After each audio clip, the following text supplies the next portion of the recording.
زمانہ جاہلیت میں 4 قسم کے نکاح ہوا کرتے تھے، 4 طرح سے نکاح رائج تھا، 4 طریقے تھے نکاح کے جو ہوا کرتے تھے۔ ام المؤمنین سیدہ اما عائشہ صدیقہ رضی اللہ تعالی عنہ نے ان 4 نکاح کو بیان کیا ہے۔ آپ فرماتی ہیں کہ ایک مروجہ نکاح جو اس وقت زمانہ جاہلیت میں ہوا کرتا تھا وہ یہ تھا کہ بیٹی بہن کا ولی یعنی بھائی یا باپ وہ جاتا اور جا کر دوسرے گھر والوں میں جا کر کہتا کہ میں اپنی بیٹی اور اپنی بہن کا نکاح تیرے بیٹے کے ساتھ یا تیرے بھائی کے ساتھ میں کرنا چاہتا ہوں، اور اس کو حق کے مہر کے ساتھ مقرر کر دیتا اور پھر نکاح ہو جاتا۔ یہ وہ نکاح ہے جو آج ہمارے اندر بھی رائج ہے اور ہم بھی ایسا ہی کرتے ہیں۔ دوسری نکاح کی صورت یہ تھی، زمانہ جاہلیت میں ایک شخص اپنی بیوی کے وہ مخصوص ایام جن سے وہ پاک ہو جاتی، مخصوص ایام کے گزرنے کے بعد وہ خاوند اپنی بیوی سے کہتا کہ تم فلاں آدمی کے ساتھ جا کر زنا کا ارتکاب کرو، اور زنا کا ارتکاب کرنے کے بعد جب حمل ظاہر ہو جائے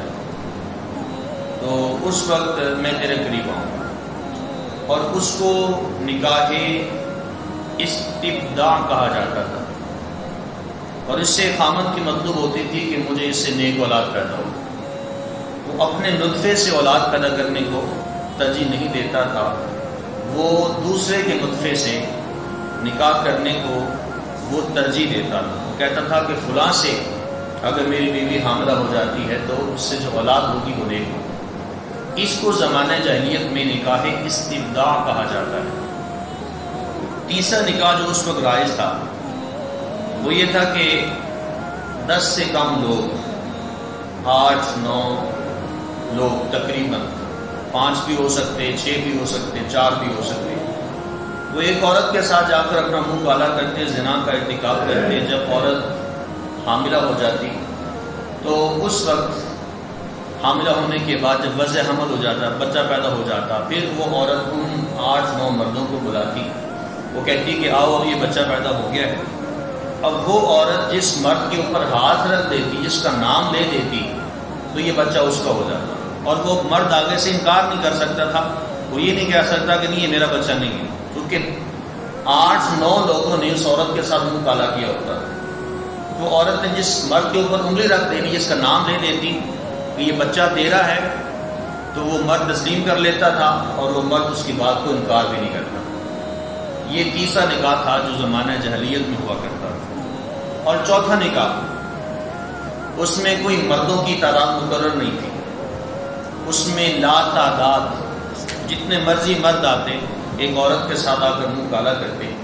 اور ایسی عورتوں کو زانیات کہا جاتا تھا، زنا کرنے والیاں، زنا کرنے والی عورتیں۔ جب وضع حمل ہو جاتا، بچہ پیدا ہو جاتا، پھر ایک کافیہ شناس کو بلایا جاتا۔ کافیہ شناس اس شخص کو کہتے تھے کہ جو چہرہ دیکھ کر بتاتا تھا کہ یہ بچہ یہ فلاں آدمی کا ہے، وہ چہرہ دیکھ کر بتاتا۔ جب بچہ پیدا ہو جاتا وہ عورت وہ سارے مردوں کو بلاتی، سب اکٹھے ہو جاتے، تو وہ کافیہ شناس جو شخص ہوتا وہ ایک ان تمام مردوں کو دیکھتے دیکھتے بتاتا کہ اس بچے کی صورت کس مرد میں جا رہی ہے۔ تو وہ شخص جس آدمی کے اوپر انگلی رکھ دیتا تو یہ بچہ اس کا ہو جاتا،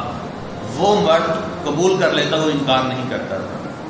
یہ 4 طریقے تھے جو زمانہ جاہلیت میں جائز اس وقت تصور کیے جاتے تھے، اور ان کا بڑا ایک رول اور کردار ہوا کرتا تھا۔ نبی آخر الزمان صلی اللہ علیہ وسلم کی جب بعثت ہوئی، حضور علیہ السلام تشریف لے کر آئے، نکاح کی پہلی قسم کے علاوہ باقی تینوں اقسام آقا کریم علیہ السلام نے حرام قرار دی۔ حضور نے فرمایا پہلی جو صورت ہے وہ جائز ہے، وہ حلال ہے، باقی تینوں صورتیں وہ حرام ہیں اور زنا کی اولاد ہے۔ آقا کریم علیہ السلام نے اسی نکاح کو جائز اور مستحسن اور حلال قرار دیا جو آج ہمارے معاشرے میں بھی رائج ہے۔ یہاں کیا ہوتا ہے، باپ جاتا ہے یا بھائی جاتا ہے، دونوں مل کر جاتے ہیں، گھر کے بڑے جاتے ہیں، فلاں کے ساتھ جا کر اس کے گھر میں اس کے بیٹے کے ساتھ اس کے عقد نکاح کی بات کرتے ہیں، اور مہر مقرر ہوتا ہے، حق مہر کی ایک مخصوص رقم مقرر ہوتی ہے، اور پھر حتمی صورت میں آ کر نکاح کر دیا جاتا ہے. تو یہ نکاح جو آج ہمارے اندر رائج ہے، یہ وہ نکاح ہے جو اس زمانہ جاہلیت کی پہلی قسم تھی. باقی تینوں اقسام میں چونکہ زنا شامل تھا، ولد زنا حرام کی اولاد تھی، آقا کریم علیہ السلام جب تشریف لے کر آئے، حضور علیہ السلام نے باقی تینوں اقسام کا خاتمہ فرمایا.